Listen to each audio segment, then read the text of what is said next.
അസ്സലാമലൈക്കും. ഇന്ന് സ്പെഷ്യൽ ആയിട്ടുള്ളൊരു മധുരപ്പുളിഞ്ചി ഉണ്ടാക്കണം കേട്ടാ. അപ്പോൾ അതിന് വേണ്ട ഇൻഗ്രീഡിയൻസ് ഒക്കെ ഞാൻ ഇതിൽ കൊടുത്തിട്ടുണ്ട്. അപ്പോൾ അതേപോലെ നിങ്ങൾ ചെയ്യുക. ഇതിൽ കൊടുത്തിട്ടുള്ള പോലെ പുളിയൊക്കെ എടുത്തിട്ട് അത് കുറച്ച് ചുടുവെള്ളത്തിൽ ഇട്ട് വെക്കുക. അതുപോലെ ശർക്കര ഞാൻ 2 അച്ച് ശർക്കര എടുത്തിട്ട് സ്വല്പം വെള്ളത്തിൽ അതൊന്ന് പാവ് കാച്ചിട്ട് അത് അരിച്ചെടുത്തിട്ടുണ്ട്. അപ്പം അതിൽ കല്ലിൻ്റെ എന്തെങ്കിലും പൊടി ഉണ്ടെങ്കിൽ അതൊന്ന് പോയിക്കോട്ടെ വെച്ചിട്ട്. അതുപോലെ തന്നെ ഉലുവയും എള്ളും കടുകും കായം പൊടിച്ചതും കൂടെ ചെറിയ തീയിൽ വെച്ചിട്ട് ഇതൊന്ന് വറുത്തതിൻ്റെ ശേഷമാണ് കായപ്പൊടി ലാസ്റ്റ് ഇട്ട് കൊടുക്കുക. അത് എന്നിട്ട് അത് വറുത്തിട്ട് അത് പൊടിച്ചെടുത്ത് വെച്ചത് കൊണ്ടിട്ടാ. അപ്പം ഇനി നമുക്ക് തയ്യാറാക്കാം. അപ്പം അതിന് വേണ്ടിയിട്ട് ഞാനിതൊരു ഉരുളിയിലാണ് ഉണ്ടാക്കുന്നത്. ഉരുളിയിൽ ഉണ്ടാക്കുന്നത് വെച്ചാൽ ഇതൊക്കെ അങ്ങനത്തെ കാണാൻ വേണ്ടിയിട്ട് ശരിക്കും കാണണമെങ്കിൽ ഒരു ഉരുളിയിൽ ഇങ്ങനെ ചട്ടിയിലൊക്കെ ഉണ്ടാക്കുമ്പോഴാണ് ശരിക്കും കാണുള്ളൂ. അപ്പം അതിന് വേണ്ടിയിട്ട് ഞാൻ ഒരു ഉരുളി അടുപ്പത്ത് വെച്ച് ചൂടായി വരുമ്പോൾ ഇതിൽ സ്വല്പം വെളിച്ചെണ്ണ ഒഴിച്ച് കൊടുക്കുക.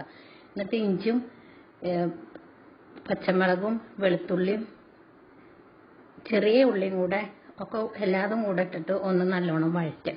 പിന്നെ തക്കാളിയും ഉപ്പും കൂടെ കറിവേപ്പിലയും കൂടെ ഇട്ട് നല്ലോണം ഇളക്കി കൊടുക്കുക.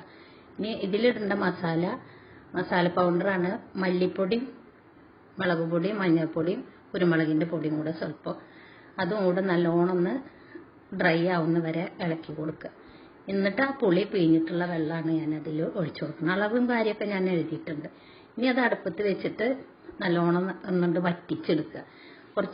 ഒരു 3/4 ഭാഗം വറ്റിയിട്ട് വരുമ്പോൾ ശർക്കര പാവ് കാച്ചിട്ട് എടുത്ത് വെച്ചതില്ലേ അത് ഇതിൽ ഒഴിച്ചു കൊടുക്കുക. ഞാൻ ഒഴിച്ചു കൊടുക്കണം കേട്ടോ. അപ്പോൾ അത് 2 അച്ച് ശർക്കര എടുത്താലൊന്നും കറക്റ്റ്. അപ്പോൾ ഇതിൻ്റെ മുന്നേ ഞാനൊരു വീഡിയോ ഇട്ടിട്ടുണ്ട്. അത് മധുരമില്ലാത്ത ഇഞ്ചുംപുളിയാണ് ഉണ്ടാക്കിയുള്ളത്.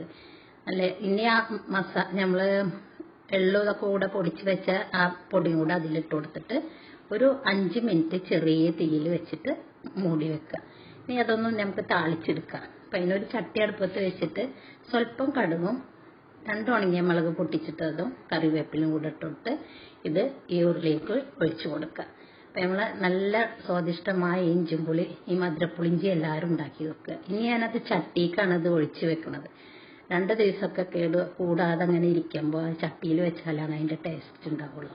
അപ്പോൾ ഇത് കാണാൻ വേണ്ടിയിട്ടാണ് ഞാൻ നിങ്ങൾക്കിത് ഉരുളിയിൽ ഉണ്ടാക്കിയത്. നിങ്ങൾ ഉണ്ടാക്കുമ്പോൾ ചട്ടിയിൽ അതിൻ്റെ ചെറിയ തീയൊക്കെ കൊടുത്തിട്ട് ഉണ്ടാക്കണം കേട്ടോ. മസാല ഒക്കെ ഇടുമ്പോൾ ചെറിയ തീ ആക്കണേ. അപ്പം എല്ലാവരും ട്രൈ ചെയ്ത് നോക്കണേ ഈ മധുരപ്പുളിഞ്ചി.